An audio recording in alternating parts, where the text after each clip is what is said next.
నేను నాకెందుకులే అని నా సినిమాలు నేను చేసుకుంటున్నా. ఎస్, అమరావతి విషయంలో శివాజీ ఎప్పుడైనా మాట్లాడతాడు, ఎప్పుడైనా ఏ పార్టీతో అయినా ఎదురెళ్ళి మాట్లాడతా. అది రైతుల కష్టం.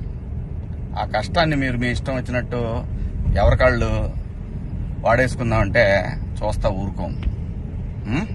ఏంటి, నేను ఈ సినిమా రిలీజ్ ముందు ఇచ్చిన ఇంటర్వ్యూ మీ అందరికి చాలా ఇబ్బందిగా అనిపించింది కదా.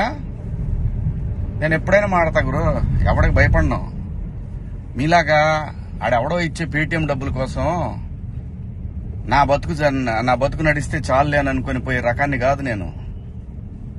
అలాగైతే మీ అందరూ తెలుసోలేదు, నేనే ఒక వ్యవస్థను ఏర్పాటు చేయగలిగినోడిని నేను కాదు. ఈ బతుకిచ్చింది మనకి జనం, అది నాకైనా రాజకీయ నాయకులకైనా. మధ్యలో పేటీఎం గాళ్ళు ఉన్నారు చూసారా మీరు, మీ అందరూ ఈ సినిమాని ఆపగలరేమో, మీరు శివాజీని ఆపలేరుగా. ఏంటి, సినిమాని ఎలా ఆపగలరు మీరు? మొత్తానికి ట్వీట్లు వేసి ఇన్స్టాలో మీ ఇష్టం వచ్చినట్టు రెచ్చిపోయి సినిమాకి కొంతమంది ఇక్కడ రెగ్యులర్ గా రివ్యూలు ఇచ్చే వాళ్ళతోటి రాపిచ్చేసి కింద కామెంట్లు పెట్టిచ్చేసి, ఒకడైతే వాడికి ఒక 100K సబ్స్క్రైబర్స్ ఉంటాడు. సినిమా రిలీజ్ కూడా కాల. ఆశ్చర్యపోయాను నేను, ఏంటి ఏదో తేడా కొడుతుంది అనుకున్నా. అయినా నేను కంప్లైంట్ ఇద్దాం అనుకున్నా. అయినా వద్దు పిల్లనాయాళ్ళు బాధపడ్డం. కానీ రే, పేటీఎం బ్యాచ్ నన్ను తగులుకుందాం అనుకుంటే మీ ఓడికే ప్రమాదం. గుర్తుపెట్టుకోండి, నేను జనం కోసం బతికే మనిషిని, జనం డబ్బుల కోసం బతికే మనిషిని కాదు. వద్దు గురు, నా జోలి వద్దు. జగన్ గారు, నేను మళ్ళీ చెప్తున్నా, నాకు రాజకీయాలు వద్దు. నాకు కావాల్సింది, నేను అమరావతి రైతుల కోసం నిలబడ్డాను, జనం కోసం నిలబడతా. అది ఏ పార్టీ అయినా, అది మీరైనా ఇంకో పార్టీ అని ఎవరైనా సరే, ఎదురొస్తే జనానికి ఎదురొస్తే మాత్రం నేను నిలబడతా. కానీ నేను మాట్లాడుకుందా ఇంక నుంచి.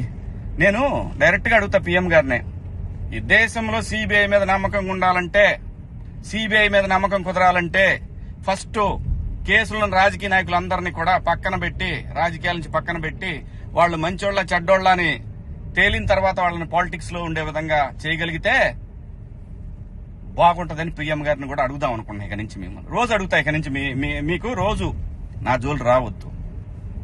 నేను నా బతుకు నేను బతుకుతున్నా, నిజాయితీగా బతుకుతున్నా. ఏ రాజకీయ పార్టీ దగ్గర పోయి చేయి జాపలా. మీరంటే భయపడతామా? ఏం చేస్తారు రాబాయ్? మీ గవర్నమెంట్ ఉన్నప్పుడే ఏం చేయలేకపోయారు. నన్ను ఎందుకు చేయలేకపోయారు తెలుసా? పైన నేచర్ ఒకటి ఉంది రాబాయ్.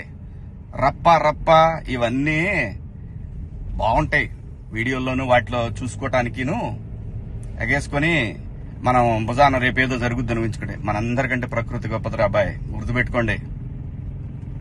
అయినా వ్యవస్థ గురించి ఆలోచించాలి కానీ, ఎవడో ఒకటి డబ్బు సంపాదించుకుందాం జనం మీద అని వాడి కోసం వాడిచ్చే 1000 రూపాయలు, 4000, 10,000, 20,000, 1,00,000, 2 లక్షల రూపాయల కోసం ఎంతమంది భావితరాల భవిష్యత్తు ఆడుకుంటారా మీరంతా?